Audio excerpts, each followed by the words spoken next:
हमें खुशी है ये बताते हुए कि doctor Rahul Gupta, director office of national drug control policy, the white house, USA, senior advisor to the President of United States and distinguished alumnus of UCMS of batch 1988 is with us. Welcome to Akashvani Delhi, sir. बहुत बहुत धन्यवाद sir, बहुत खुशी हो रही है कि पहली बात तो आप भारत में आए हैं, यूसीएमएस में आए हैं जहां पर आप पढ़े हैं, तो किस तरह का एक्सपीरियंस, पहला क्वेश्चन मेरा यही होगा कि आप इतने सालों बाद जब आप अपने अल्मा माटर आए हैं, कैसा लगता है, क्या बदलाव आप देखते हैं और किस तरह की फीलिंग एक्सपीरियंस कर रहे हैं? जी। बहुत महसूस होता है गर्व कि जहाँ पे मैंने पढ़ा है वहाँ पे इतने अच्छे अच्छे प्रोफेसर आज भी हैं, स्टूडेंट्स हैं जो बहुत आगे बढ़ने की तैयार हैं बिल्कुल। आज सवाल पूछे उन्होंने, मैं एक्सपेक्ट नहीं कर रहा था कि इतने गहरे सवाल पूछेंगे, क्योंकि अच्छी बात है। और एक तरफ से ये सब है, दूसरी तरफ से काफ़ी कुछ बदला है और काफ़ी कुछ नहीं बदला है। जो प्यार है, जो मोहब्बत है, जो केयरिंग है, वो नहीं बदली है। ऑफ कोर्स जहाँ पे लाइब्रेरी थी वहाँ पे कुछ और बन गया है, तो लेकिन जो मिशन ये स्कूल कर रहा है और जो मिशन हॉस्पिटल कर रहा है वो बहुत क्रिटिकल है, वो बहुत इम्पोर्टेंट है। तब भी था, आज भी है और आगे भी रहेगा। जी, भारत में आप आए हैं, किस तरह का आपका प्रोग्राम शेड्यूल्ड है, कहाँ कहाँ जाएंगे? कुछ टाइम तो मीटिंग्स होंगी भारत सरकार के ऑफिशल्स के साथ, और बात होगी रिलेशन इस एरिया में अमेरिका और भारत के बीच में, और क्या ज़रूरी है इस इम्पॉर्टेंट टाइम पे, और कुछ पर्सनल टाइम भी होगा। ऑफ कोर्स बहुत ज़रूरी है कि भारत को एक्सपीरियंस किया जाए, महसूस किया जाए हर बार, स्पेशली वो लोग जो बाहर रहते हैं लेकिन वापस अपनी जन्मभूमि पे आते हैं, तो बहुत ज़रूरी है वो महसूस करना। बहुत अच्छी बात सर आपने बोली। आप डायरेक्टर हैं national drug control policy, the white house, USA में, तो मैं ये जानना चाहूँगी ये ड्रग कंट्रोल पॉलिसी क्या होती है एक्चुअली? जी देखिए, जो ड्रग्स हैं वो दवाइयाँ जिससे लोग एडिक्शन भी कर सकते हैं, और वो दवाइयाँ जो इंसान को अफेक्ट करती हैं गलत तरीके से, चाहे वो वैसी दवाइयाँ गांजा चरस, या वैसी दवाइयाँ जो प्रेस्क्रिप्शन से मिलती हैं लेकिन इंसान उसको गलत इस्तेमाल करके बीमार हो सकता है, वो सब बहुत ज़रूरी है, ना सिर्फ अमेरिका के लिए या भारत के लिए लेकिन पूरी दुनिया के लिए। और उसमें सारा काम करता हूँ, मेरा बजट ऑफिस का जो हम लोग वर्क करते हैं, दो चीज़ें, एक तो पॉलिसी प्रेसिडेंट के लिए, राष्ट्रपति के लिए डेवलप करते हैं, जो 19 डिफरेंट एजेंसीज़ सरकार में काम करती हैं, और दूसरा उसका बजट जो 43 बिलियन डॉलर का बजट है, उसको वर्क करते हैं देखने में कि वो जो डॉलर्स हैं वो सही रास्ते में लग रहे हैं, सही काम में लग रहे हैं, और लोगों की जान को बचाने में लग रहे हैं। जी, बहुत महत्वपूर्ण काम है ये, और अंतर्राष्ट्रीय लेवल पर उसको करना, और उस लेवल पर करना जब वो ग्लोबल इफ़ेक्ट करता है। It's a global problem. जैसे हमने बात की, ड्रग्स जो है वो एक नई चीज़ नहीं है, देश में बात करें, अंतर्राष्ट्रीय स्तर पर बात करें, बहुत एक पुरानी समस्या है। पर भारत में रहकर और एक अंतर्राष्ट्रीय लेवल पर यूएस में, यूनाइटेड स्टेट्स में रहकर एक ज़्यादा महत्वपूर्ण ढंग से आप उसमें एक काम कर पा रहे हैं, तो क्या कहना चाहेंगे, कितनी समस्या है इंडिया में एंड यूएस में? जी, मैं देखिए ग्लोबल पे भी मैं बात करना चाहूँगी। जी, मैं 25 साल से प्रैक्टिस कर रहा हूँ मेडिसिन एज ए डॉक्टर, लेकिन पिछले 5 से 8 साल में बहुत ज़्यादा फ़र्क आ गया है जो पिछले 1000 साल में नहीं आया था। वो ये है कि हमारे हमेशा इस दुनिया में हम लोग जो ड्रग्स रही हैं, जो इस तरह की मिसयूज़ हो सकती है, वो रही हैं जैसे गांजा, चरस, हीरोइन और इस तरह की ड्रग्स जो प्लांट से बनती हैं, पौधों से बनती हैं। उनके लिए किसान चाहिए सींचने के लिए, फर्टिलाइज़र चाहिए, वो चेंज हो रहा है। अब जो ड्रग्स हो रही हैं वो सिंथेटिक बन रही हैं, मतलब उनके लिए आपको 2-4 केमिकल्स चाहिए, एक इंटरनेट चाहिए जो आप समझ सकते हैं कैसे बनाना है, और आप एक क्लोजेट में बैठ के कुछ जो सबसे बहुत ख़तरनाक दवाइयाँ जो इंसान को ख़त्म कर सकती हैं वो बन सकती हैं बहुत कम टाइम पे। अच्छा, ये जो शिफ्ट हुआ है ये इंसान के पूरे हिस्ट्री में कभी इतना शिफ्ट नहीं हुआ, तो इसलिए पूरे दुनिया डेंजर पे ये तो हो गई बहुत है। और समस्या विकराल रूप लेती जा रही है। बिल्कुल जी। और ये सिर्फ भारत और अमेरिका की प्रॉब्लम नहीं है, पूरी दुनिया की प्रॉब्लम है। इसलिए हमने एक ग्लोबल कोलिशन स्टार्ट किया जिसमें 120 देश और अंतर्राष्ट्रीय स्तर पे ऑर्गेनाइजेशंस हैं जो आपस में काम कर रहे हैं इसको मॉनिटर करने के लिए, इसको रोकने के लिए, कंट्रोल करने के लिए। जी जी, आपने बताया सर कि अब ये सिंथेटिक भी इसकी जो उपलब्धता हो सकती है और हो रही है। तो ये बताइए कि ड्रग को अब्यूज़ को मैनेज करना आपने बताया बहुत ज़रूरी है, क्योंकि ये हमारे स्वास्थ्य के साथ, हमारे ज़िंदगी के साथ खिलवाड़ करती है। तो किस तरह से इसको मैनेज किया जा सकता है? What ways do you think are effective in drug management? देखिए, जब मैं कॉलेज में गया था, मैंने मेडिसिन पढ़ी, तो हमें लगता था कि जिस किसी को ड्रग का प्रॉब्लम है वो है क्योंकि वो चाहता है ये करना। अब हमने रियलाइज़ किया है साइंस के माध्यम से कि ये बीमारी होती है, दिमाग की बीमारी होती है, जिसमें इंसान ड्रग कई बार स्टार्ट तो करता है लेकिन उसको रोक नहीं पाता आगे। तो इसमें प्रॉब्लम ये आ जाती है कि इंसान को ये समझना साइंस की तरफ से बहुत ज़रूरी है कि बीमारी है, जैसे डायबिटीज़ होती है या ब्लड प्रेशर की प्रॉब्लम होती है, ये भी एक दिमाग की बीमारी है।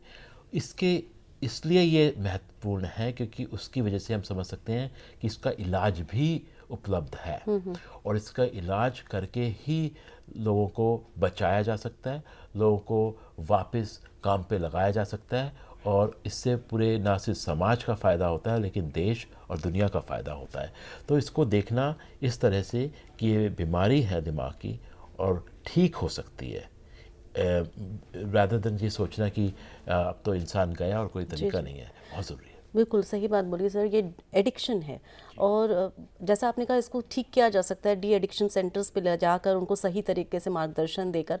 पर यहाँ एक और बात जुड़ती है, जब हम उनको मेन स्ट्रीम पर लाने की कोशिश करते हैं तो एक स्टिग्मा होता है और वो स्टिग्मा बहुत लंबा इफ़ेक्ट छोड़ता है। तो इसको कैसे दूर किया जाएगा? देखिए, ये सिर्फ भारत तक की बात नहीं है लेकिन काफ़ी कल्चर्स में ये होता है कि इंसान के मन में होता है हमारे कहीं भी हो रहा हो लेकिन मेरे घर में ये नहीं हो सकता, मेरे बच्चों के साथ ये नहीं हो सकता। ये जो फीलिंग है ये हमारी सोसाइटी में कई बार बड़ा मुश्किल कर देती है, उसे ही स्टिग्मा कहते हैं। जी। तो हमें समझना पड़ेगा कि आज ये जो ड्रग्स की प्रॉब्लम है वो उनको ड्रग्स की प्रॉब्लम को फ़र्क नहीं पड़ता। आप गांव में रह रहे हैं, शहर में रह रहे हैं, अमीर हैं, गरीब हैं, आप पहाड़ों में हैं, समतल ज़मीन पे हैं, फ़र्क नहीं पड़ता। ड्रग्स की प्रॉब्लम किसी को भी और कभी भी अफेक्ट कर सकती है। हमें इसके लिए चौकन्ना रहना पड़ेगा, हमें इसके लिए जानकारी रखनी पड़ेगी पूरी और हमें हमेशा ध्यान रखना पड़ेगा। जैसे मेरे बच्चे हैं, बहुत ज़रूरी है कि मैं उनसे रोज़ बात करूं, पूछूं बेटा तुम्हारी तबीयत कैसी है, कुछ है, देखूं उनकी स्कूल में ठीक कर रहे हैं। क्योंकि अगर बच्चे अकेले हो जाते हैं आजकल, स्पेशली जब इतना फ़ोन और सोशल मीडिया आ गया है तो आइसोलेशन भी बहुत हो रही है। तो बहुत ज़रूरी है कि अपने बच्चों से बात करना, उनको कनेक्ट करके रखना और उनको बहुत जल्दी पता कर लेना अगर कोई प्रॉब्लम हो रही है, चाहे वो स्कूल में फ़ेल हो रहे हो, अच्छा ना कर पा रहे हो, या उनके दोस्त कम हो गए हों, या उनकी अदर प्रॉब्लम हो, तो उससे शुरू होती हैं सब प्रॉब्लम। बल्कि मैं अभी यही पूछने वाली थी आपसे कि क्यों हमारा यूथ जो है ड्रग्स की तरफ ज़्यादा खिंच रहा है? क्योंकि हम देखते हैं कि ये समस्या दिन प्रतिदिन बढ़ती जा रही है। जो युवा पीढ़ी है, जो हमारे देश का भविष्य है, अगर वो ही अंधकार में जाएगी तो हमारा देश भी अंधकार में जाएगा। तो किस तरह से उस पीढ़ी को बचाया जाए, ड्रग्स से दूर किया जाए, ये पॉलिसी मेकिंग के हाथ में है। तो किस तरह से भारत की पॉलिसी ड्रग कंट्रोल में और यूएस की पॉलिसी किस तरह से सिमिलर है और किस तरह से डिफरेंट है? जी देखिए, ये तो बिल्कुल सच बात है कि जो किसी भी देश का युवा है उसका भविष्य है और युवा को कैसे हम उनको देखते हैं ये पता चलता है कि हमारा सिविलाइजेशन क्या है।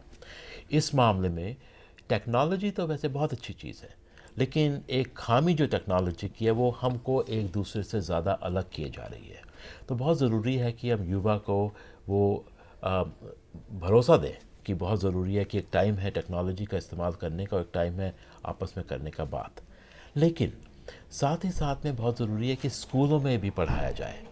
स्कूलों में बड़ी गर्व की बात है कि आज ही मैं मिला जहां मैंने देखा करिकुलम तैयार हो रहे हैं कि कैसे स्कूलों में बच्चों को पहले से सिखाया जाएगा। क्योंकि जो साइंस ये बताती है कि अगर आप इस चीज़ को प्रिवेंट कर देंगे या देर कर देंगे ड्रग स्टार्ट करने में, तो ज़्यादा अच्छे रिजल्ट्स होंगे। तो इसलिए बहुत सबसे पहला जो हमारा एफर्ट होना चाहिए, काम होना चाहिए, वो होना चाहिए कि युवा को इनका जानकारी हो इन बातों की, और वो शुरू ही ना करें ड्रग्स को। लेकिन कई बार ये स्कूलों तक बात पहुंच नहीं पाती, इसलिए मुझे बड़ा गर्व होता है ये जान के कि चाहे वो हिमाचल प्रदेश में हो, जम्मू कश्मीर में हो, अब स्कूल में पढ़ाया जा रहा है इस बारे में, है ना। मैं तो चाहूँगा कि सब स्टेट्स में ये पढ़ाया जाए। अमेरिका में भी हम यही करना चाह रहे हैं। मैंने जो एजुकेशन डिपार्टमेंट है उनके साथ हम काम कर रहे हैं कि हर जगह स्कूलों में इंफॉर्मेशन तैयार हो, अवेलेबल हो, इसके बच्चों को खुद पता चले कि क्यों नहीं ड्रग्स करना है, और जब ज़रूरत है तो कब मदद मांगनी है। जी बिल्कुल, बहुत ज़रूरी है ये बात। एक और मेरा सवाल था कि पॉलिसी बनाना एक तरफ एक विंग कह सकते हैं, पर उसका पालन करना वो बहुत ज़रूरी है, या उसको पालन करवाना सोसाइटी में। और दूसरा ये है फीडबैक। पॉलिसी बनाने से पहले हम फीडबैक लेते हैं, किस तरह से पॉलिसी हमें टर्न करनी है या चेंज करनी है। What is your mechanism of feedback? जी, जब से मैं ऑफिस में आया हूँ, एक चीज़ में बहुत ज़रूरी मैं करता हूँ, इस पूरे देश में और फिर जितना हो सकता है दुनिया में मैं ट्रैवल करता हूँ, मैं लोगों से मिलता हूँ। और अमेरिका में मैं स्टेट से स्टेट, राज्य से राज्य जाता हूँ। मैं इतनी माँ और पिताओं से मिला हूँ जिनके बच्चे नहीं रहे, और वो रो रो के मुझे बताते हैं कि अगर मेरे पास दवा होती इसको रिवर्स करने के लिए, जिसे हम नलाक्सोन कहते हैं, मेरा बच्चा आज मेरे साथ होता। ये मुझे और ताकत देता है कि हम सही काम करें और जितना एक सेंस ऑफ अर्जेंसी के साथ काम करें। इसी तरह से यहाँ पर भी मैंने देखा, मैं promotion for youth and rehabilitation में गया, मैं मिला ना सिर्फ उनसे जो सफ़र कर रहे हैं, लेकिन उनके डॉक्टरों से, उनके कार्यकर्ताओं से। और ये बहुत ज़रूरी है, क्योंकि कई बार जब हम उनसे बातें सुनते हैं तो वो सेम प्रक्रिया, सेम प्रॉब्लम, सेम इश्यूज नहीं होती जो आप ऑफिशियल से सुनते हैं। तो इसलिए बहुत ज़रूरी है मेरे लिए पर्सनली, डॉक्टर होने के नाते, अदरवाइज़ भी, कि ज़मीन में असली लोगों से मिलें और बात करें, और उनके जो इच्छाएं और जो परेशानियां वो जाने, जिससे कि बाद में जाके उसको ठीक कर सके। इसीलिए चाहे मैं डायरेक्टर हूँ, लेकिन मैं अभी भी चैरिटी बेसिस पे पेशेंट्स देखता हूँ। That's nice. क्योंकि उस वजह से मैं समझ पाता हूँ कि प्रॉब्लम्स क्या हैं और कैसे हम चेंज कर सकते हैं। जी, एक बहुत महत्वपूर्ण मैं बात पूछना चाहूँगी। माननीय प्रधानमंत्री नरेंद्र मोदी जी यूएस गए थे और वहाँ भी इस मुद्दे पर बातचीत हुई थी। उस बारे में, उस विज़िट के बारे में क्या कहना चाहेंगे? जी, हमें बहुत अच्छा लगा था उनको वाइट हाउस में आने का, और जो इंडियन ओरिजिन के अमेरिका में लोग हैं उन्हें बहुत गर्व महसूस किया था उन्होंने कांग्रेस में भी बात किया और प्रेसिडेंट बाइडेन से भी बात की। इसमें ये भी एक वो इशू है जो उठा था, और एग्रीमेंट है। ये दोनों देशों में देखिए, दोनों लोकतंत्र हैं और बहुत गहरे संबंध बनते जा रहे हैं। और ये जो विज़िट था वो हिस्टोरिक विज़िट था।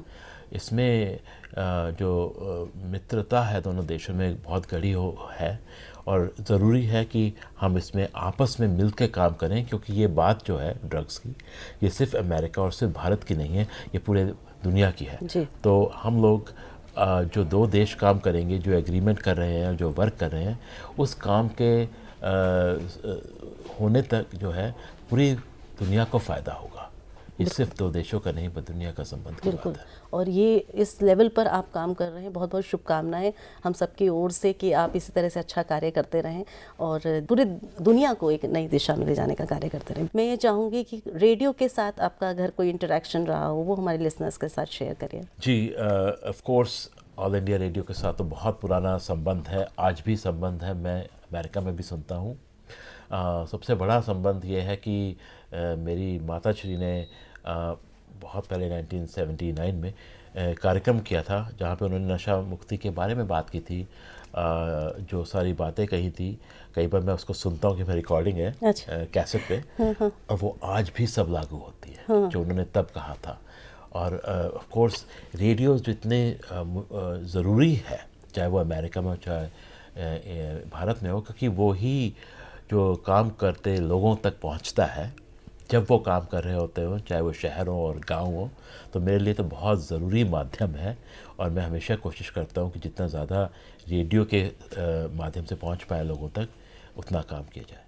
Thank you so much for motivating words for radio. और आपके माध्यम से घर घर तक हमारी ये बात पहुंचेगी, ऐसी हमारी उम्मीद है, ऐसी हमारी आशा है।